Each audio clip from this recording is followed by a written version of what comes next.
আজই ডাউনলোড করুন আর এনজয় করুন আপনার পছন্দের শো। তুমি দুর্গাকে ভালোবাসো তো? বাসি, কিন্তু ওনারা আমাদের অপমান করেছে।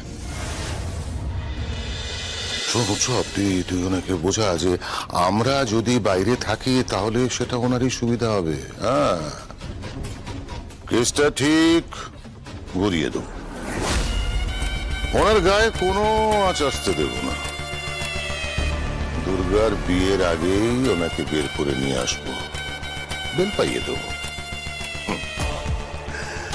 তারপর দেখি দুর্গার বিয়েটা কি করে হয়। একই সঙ্গে কোম্পানির ওনারশিপ, পাশে বর, সবকিছু কি একসাথে পাওয়া যায় দুর্গা? আমার ছেলেটা, আমার ছেলের বউটা একেবারে সবকিছু থেকে বঞ্চিত থাকবে, আর তুমি সবকিছু পাবে না। কিছু পাবে না, কিচ্ছু পাবে না, তুমি কিচ্ছু পাবে না, কিচ্ছু পাবে না।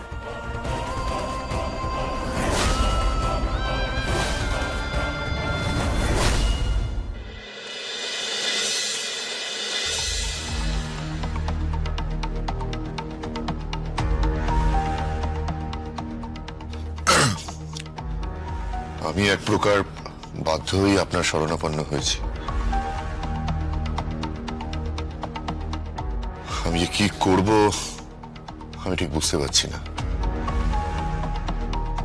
পরিস্থিতি এখন যেখানে এসে দাঁড়িয়েছে সেখানে এই বিয়েটা হওয়া ডিফিকাল্ট মনে হচ্ছে।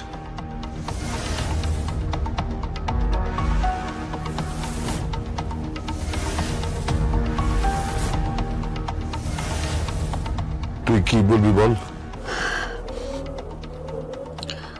আপনাদের কি আমাদের বাড়ির মেয়েকে পছন্দ হয়েছে?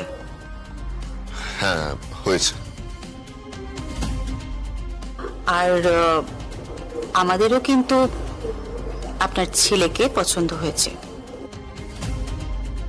তাহলে দুই তরফ থেকে কিন্তু আপাতত কোনো অসুবিধে নেই।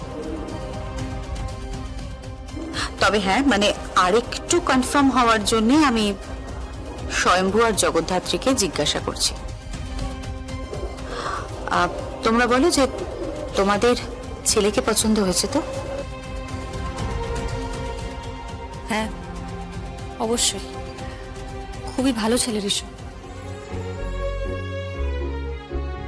আর স্বয়ম্ভু? গুণী ছেলে, শিক্ষিত ছেলে, আর সব থেকে বড় ব্যাপার হচ্ছে ও খুব ভালো ছেলে। Very good. আর রাতুল বাবু, আপনার তো মেয়েকে পছন্দ হয়েছে? হ্যাঁ, হয়েছে, বললাম তো। আচ্ছা, এবার ঋষভের কাছে আসি। ঋষভ, তুমি দুর্গাকে ভালোবাসো তো? না না, লজ্জা পেও না, লজ্জা পেতে হবে না, সংকোচ করো না, নির্দ্বিধায় বলো। তুমি দুর্গাকে ভালোবাসো তো? বাসি, কিন্তু ওনারা আমাদের অপমান করেছেন। আমাদের শিক্ষা, দীক্ষা, অর্থনৈতিক অবস্থা, এই সবকিছু নিয়েই অপমান করেছেন। আচ্ছা, ঠিক আছে, ঠিক আছে, এক মিনিট। আমি বলছি যে আপনার ছেলে, আপনার পুত্র সন্তান কি নিয়ে পড়াশোনা করেছে? পিএইচডি করছে, ও ডক্টরেট করছে। ফর ইউর কাইন্ড ইনফরমেশন, আমাদের পরিবারে কিন্তু এখনো পর্যন্ত কোনো ডক্টরেট কেউ নেই। তার মানে শিক্ষায় কিন্তু আপনাদের পরিবার আমাদের পরিবারের থেকে এগিয়ে আছেন, রাইট? আর দেখুন, বাকি রইল অর্থ দিয়ে যদি কোনো মানুষকে পরিমাপ করা হয় তাহলে তো আমার মনে হয় এর থেকে বড় ভুল আর কিছু হয় না।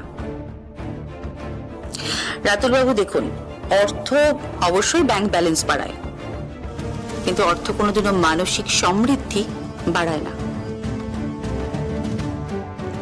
দেখুন, অর্থ আপনাকে দামি গাড়ি, দামি বাড়ি, এই সবকিছু কিনতে সাহায্য করবে, কিন্তু অর্থ কোনোদিনও কোনো সম্পর্ককে দামি করে তুলতে কিন্তু পারবে না। দেখুন, অর্থ আপনাকে বিদেশ ভ্রমণ করাবে, অর্থ আপনাকে রাজকীয় ভাবে থাকতে সাহায্য করবে, কিন্তু এই অর্থ আবার কোনোদিনও ভালোবাসা কিনতে পারবে না। আমার মনে হয় যেটা ঘটে গেছে সেটাকে ভুলে গিয়ে আমরা বিয়ের ব্যবস্থাটা করি, সেটাই মনে হয় ভালো হবে। মানে কি বলো তুমি কাকুমণি? আমি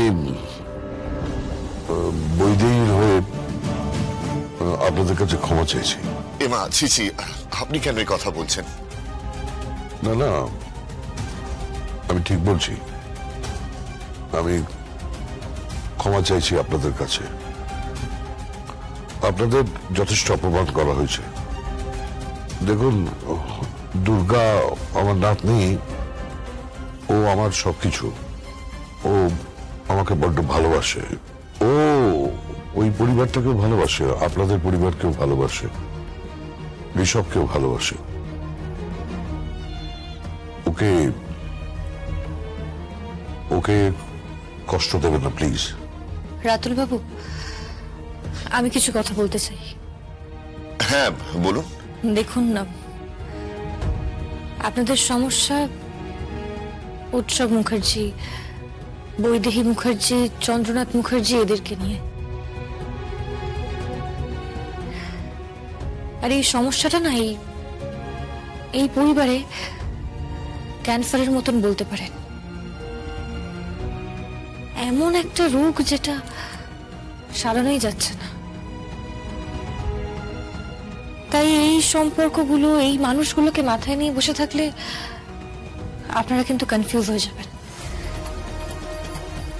আমার মনে হয় আপনাদের চোখের সামনে এখন যারা আছেন, আমার স্বামী আছে, আমার শ্বশুর মশাই আছেন, বর্দি কৌশিকী মুখার্জি আছেন, এদেরকে প্লিজ দেখুন আর ভাবুন যে এরকম মানুষ যে পরিবারে আছে সেই পরিবারটা কত ভালো একটা পরিবার। আমার মনে হয় আপনি নিশ্চিন্তে বিয়ের ব্যবস্থা করুন রাতুল বাবু। আমাদের তরফ থেকে এটুকু অনুরোধ রইল। ঋষভ, তুমি কি বলছো? আমি আর কি বলবো? দুর্গাই তো বলেছে যে। দুর্গা কি বলেছে? বাবা যদি বিয়েতে রাজি না হয় আমাকে তুলে নিয়ে বিয়ে করবে।